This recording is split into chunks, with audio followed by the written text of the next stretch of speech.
Puji Tuhan. Halo, halo, halo Lakewood dan Amerika. Senang bisa kembali lagi bersama Anda semua. Sekarang, bisakah Anda menaikkan pujian untuk Yesus lebih lagi?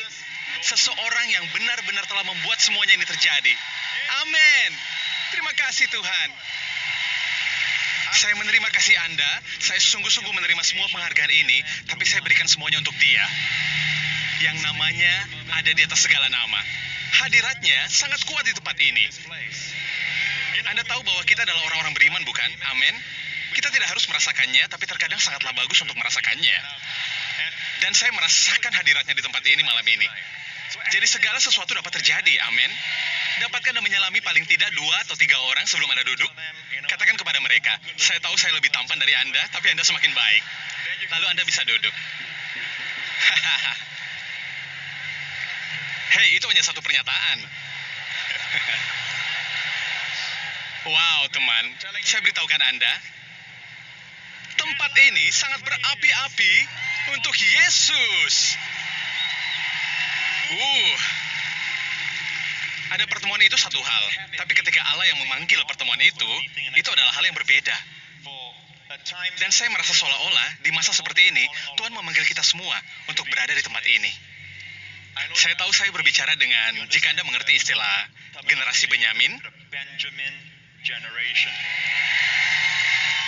Anda lihat, kita mempunyai saudara dari bapak yang sama.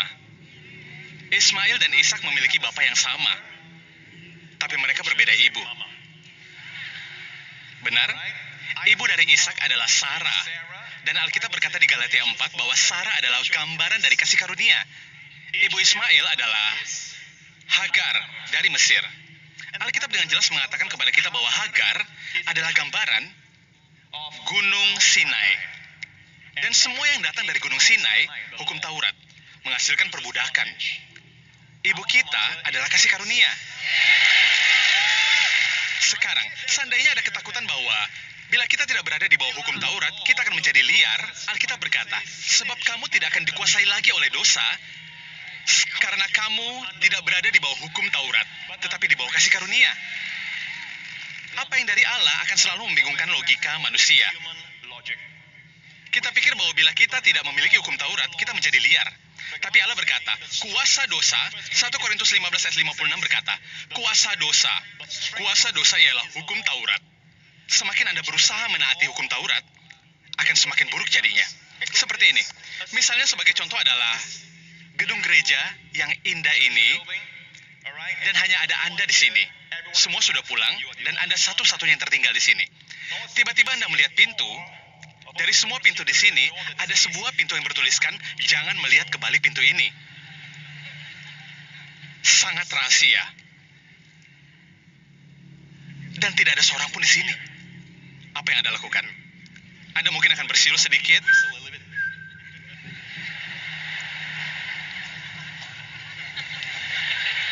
Ada sesuatu tentang pintu yang lainnya tidak menggoda Anda. Tapi ada sesuatu tentang hukum. Tidak ada yang salah tentang hukum Taurat. Hukum Taurat sempurna, hukum Taurat kudus, hukum Taurat itu baik. Tapi hukum Taurat tidak dapat membuat Anda menjadi kudus. Hukum Taurat dirancang oleh Allah untuk menunjukkannya kepada Anda. Amin.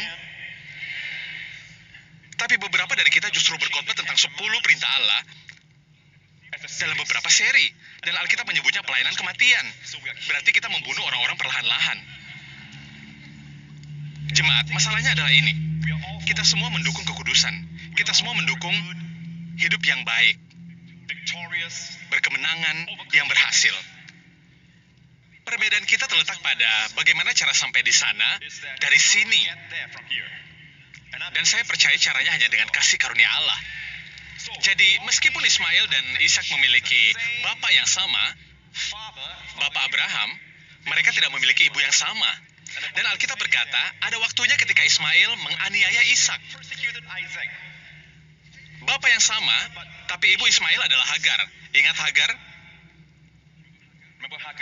Adalah gambaran dari hukum Taurat. Menganiaya anak dari kasih karunia. Tidak pernah kebalikannya. Dan dikatakan dengan jelas di Alkitab di Kejadian 18, kapan peristiwa ini terjadi?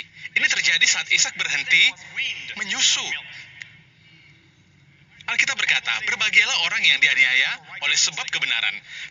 Tapi arti dari kebenaran dalam Ibrani 5 dikatakan, sebab barang siapa masih memerlukan susu, apakah Anda ingin tahu apa arti bayi Kristen bagi Allah? Allah berkata, sebab barang siapa masih memerlukan susu, ia tidak memiliki ajaran tentang kebenaran. Saat dia mendengar kata kebenaran, dan dia berkata itu adalah perilaku yang benar, dia masih baik. Tetapi jika seseorang mendengar kata kebenaran, dan dia berkata itu adalah anugerah, itu adalah anugerah. Amin. Dibayar oleh darah Kristus sesuatu yang diberikan kepada kita. Orang itu bukan lagi seorang bayi Kristen. Dia telah berhenti menyusu. Jadi kapan Ismail menganiaya Ishak? Saat Ishak berhenti menyusu. Tubuh Kristus mencapai tingkat kedewasaan, di mana mereka mengerti tentang kata kebenaran. Kebenaran bukanlah melakukan yang benar, tapi kepercayaan yang benar. Percaya bahwa Kristus telah dibuat berdosa menggantikan tempat Anda, supaya Anda dapat dibenarkan oleh Allah di dalam Dia. Apakah Yesus menjadi berdosa karena melakukan dosa? Apakah Anda menjadi benar dengan melakukan yang benar? Perbuatan yang benar, tindakan yang benar? Tidak. Bagaimana Yesus menjadi berdosa? Dengan menerima dosa Anda. Bagaimana Anda dan saya menjadi benar? Dengan menerima kebenaran dari Dia. Alkitab berkata bahwa Ismail mulai menganiaya Ishak, dan masalahnya bukan masalah kecil, yang remeh, yang sepele. Ini adalah masalah warisan. Ketika Sarah melihat hal itu, Sarah berkata, usirlah hamba perempuan itu beserta anaknya, sebab anak hamba ini tidak akan menjadi ahli waris bersama-sama dengan anakku Ishak. Apakah Anda mendengarkan? Dan hal itu diulangi lagi oleh Rasul Paulus di kitab Galatia. Dengan kata lain, ini adalah tentang warisan. Lihat ke sini. Di Galatia 4 ayat 1. Dikatakan di Galatia 4 ayat 1, yang dimaksud ialah, selama seorang ahli waris, apakah Anda ahli waris dari Allah? Selama seorang ahli waris belum akil balik, ahli waris di sini dalam bahasa Yunani adalah nepios, yang artinya bayi. Selama Anda masih anak-anak, sekalipun Anda adalah tuan dari segala sesuatu, Anda tidak berbeda dengan seorang hamba. Sekalipun Anda adalah tuan dari segalanya. Misalnya seorang miliuner memiliki seorang putra tunggal, tetapi dia baru berumur 4 tahun. Dia adalah nepios dalam bahasa Yunani. Dia adalah bayi. Dia tidak bisa mengendarai Lamborghini. Dia tidak bisa menerbangkan pesawat terbangnya. Bukan karena dia bukan putranya atau dia tidak dikasihi. Dia dikasihi, tapi dia tidak berbeda dengan seorang hamba. Malahan hambanya bisa mengendarai Lamborghini. Anda tahu kenapa? Kedewasaan. Benar? Sekalipun dia adalah tuan dari segalanya, tetapi ia berada di bawah perwalian dan pengawasan. Itulah hukum Taurat dan Nabi dalam Perjanjian Lama. Sampai pada saat yang telah ditentukan oleh Bapaknya, ayat berikutnya, demikian pula kita, selama kita belum akil balik, nepios, bayi, kita takluk kepada roh-roh dunia. Ini adalah hukum tentang apa yang boleh dan tidak boleh dilakukan. Anda tahu anak-anak, Anda harus memberikan mereka banyak tentang yang boleh dan yang tidak boleh dilakukan, benar? Ketika putri saya, Jessica, saat dia kecil, teman-temannya datang ke rumah dan kadang mereka akan bermain di dapur. Saya akan berkata kepada mereka, hey, jangan sentuh pisau dapur. Jangan sentuh kompor. Jangan. Tetapi ketika orang-orang dewasa datang ke rumah saya tidak mengatakan kepada mereka, hai semua, jangan sentuh kompor itu. Jangan sentuh pisau itu. Kenapa? Kedewasaan. Kita pikir kasih karunia itu dasar. Hukum Taurat itu dalam. Allah berpikir sebaliknya. Saat Israel masih bayi, Allah menempatkan mereka di bawah hukum Taurat. Saat kasih karunia datang, perhatikan, saya terlalu cepat. Ayat selanjutnya. Tetapi setelah genap waktunya, maka Allah mengutus anaknya yang lahir dari seorang perempuan dan takluk kepada hukum Taurat. Ia diutus untuk menembus mereka yang takluk kepada hukum Taurat supaya kita diterima menjadi anak. Jadi tidak ada lagi nepios, tapi anak laki-laki. Anda tahu apa itu anak laki-laki? Kata ini dalam bahasa Yunani adalah huios. Huios artinya anak laki-laki yang sudah dewasa. Yesus datang untuk membawa kepada kita status sebagai seorang anak. Ketika Rasul Paulus menulis surat kepada orang-orang di Galatia, dia menulis untuk orang-orang Yahudi di Galatia. Untuk bagian yang pertama, saat kita masih kita, dia berkata kepada mereka, saat kita orang-orang Yahudi, saat kita masih anak-anak, yaitu saat di Perjanjian Lama, Allah menempatkan kita di bawah hukum Taurat dan Nabi-Nabi. Tetapi setelah genap waktunya, maka Allah mengutus anaknya untuk membawa kepada kita status sebagai anak. Tidak ada kata adopsi dalam bahasa Yunaninya, tapi kata ditempatkan sebagai anak. Yesus datang untuk menempatkan kita sebagai anak. Kasih karunia lebih dalam, lebih kuat dari hukum Taurat. Seperti sebuah gedung. Anda tahu dasar-dasarnya? ABC-nya adalah 10 perintah Allah dan hukum Taurat. Itu untuk bangsa Israel saat mereka masih bayi.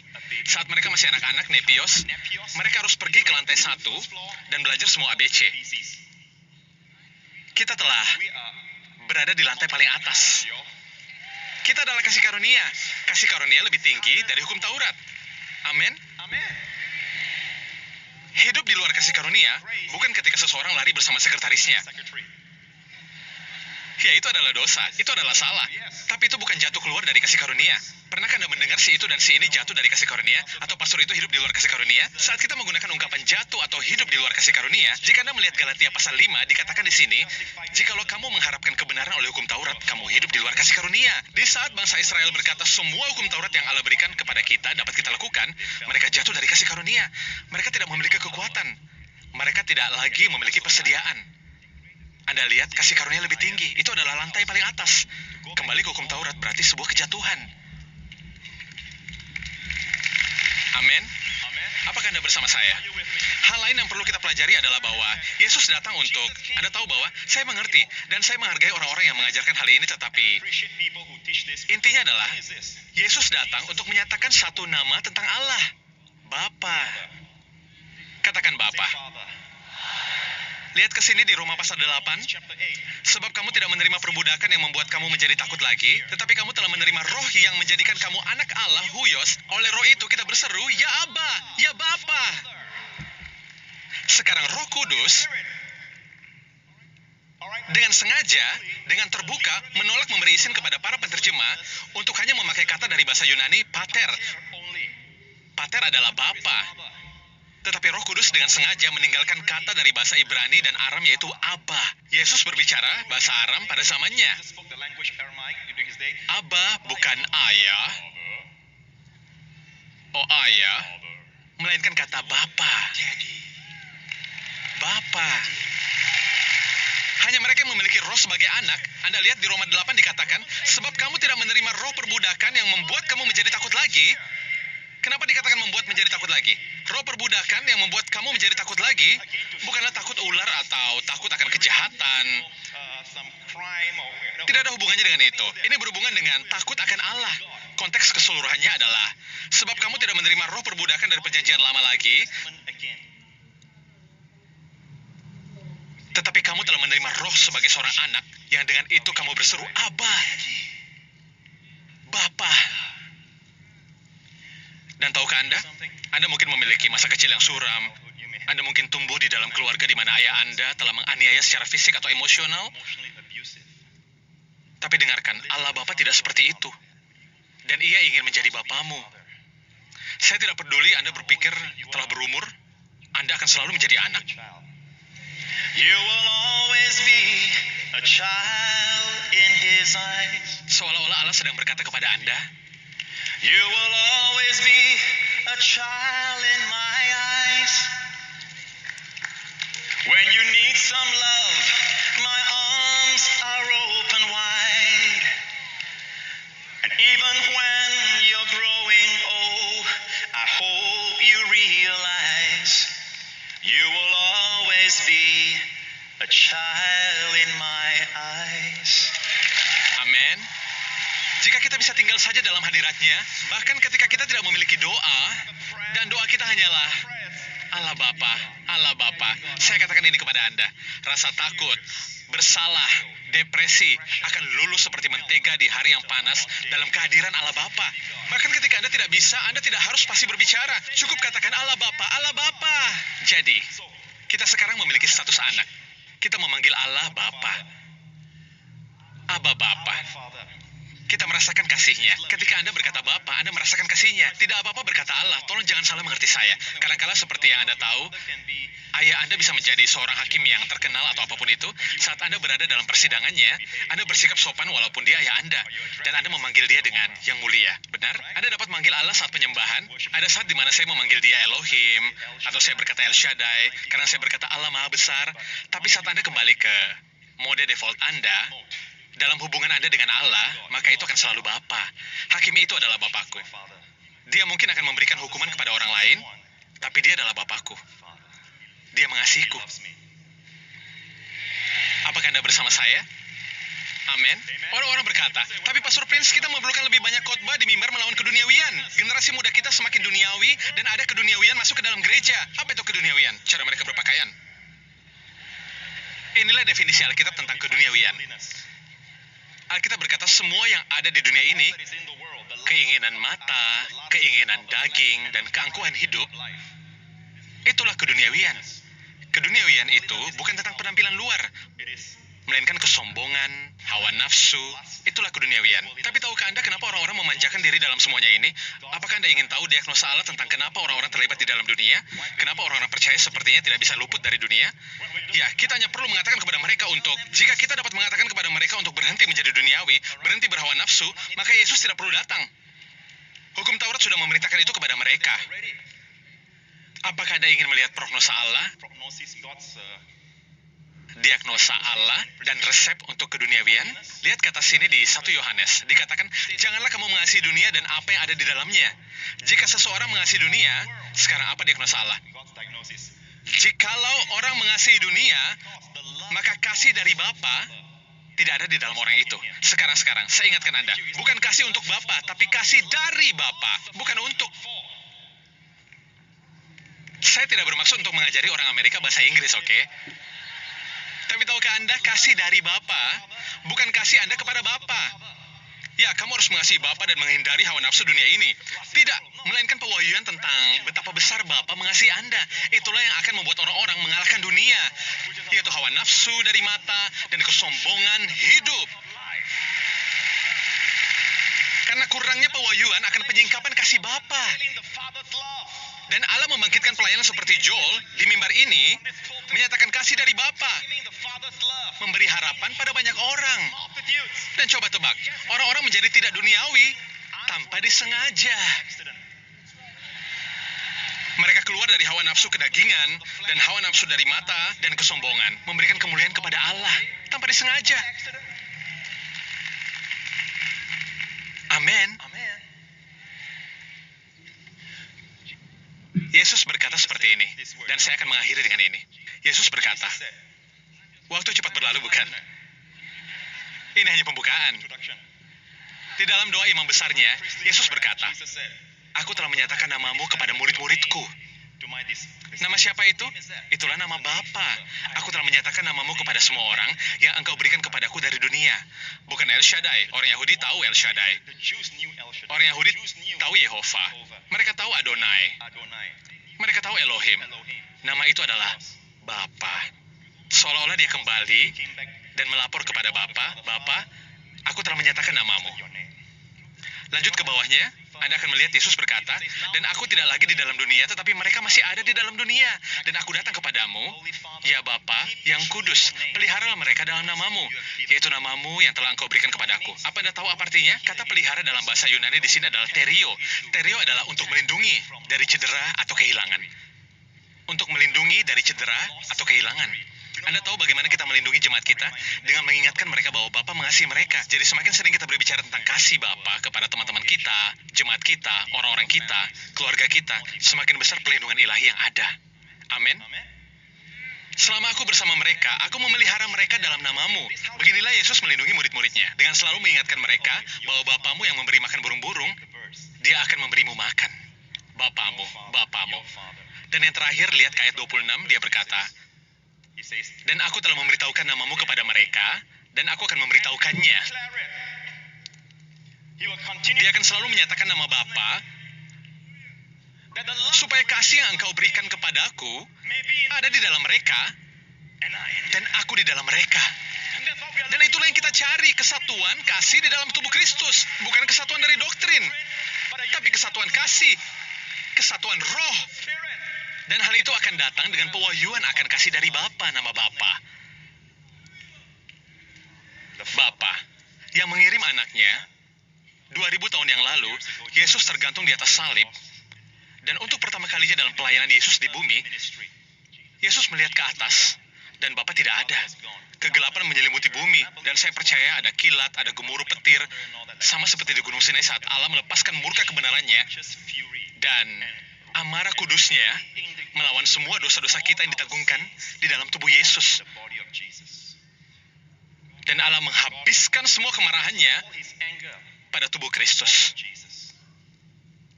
Anda tahu, dalam kegelapan itu, Anda mendengar sebuah seruan dari salib. Eli, Eli, Allahku, Allahku, mengapa engkau meninggalkan aku? Untuk pertama kalinya dalam pelayanan Yesus di bumi, dia memanggil Bapaknya sebagai Allahku. Padahal dia selalu memanggilnya Bapa. Kenapa? Supaya Anda dan saya, jangan lupa, bahwa dia mengambil tempat kita, agar kita dapat mengambil tempatnya. Kita bisa berseru, Bapa, Bapa, kenapa engkau sangat memberkatiku? Haleluya! Amin! Dia mati untuk memberikan hak kepada Anda untuk memanggilnya.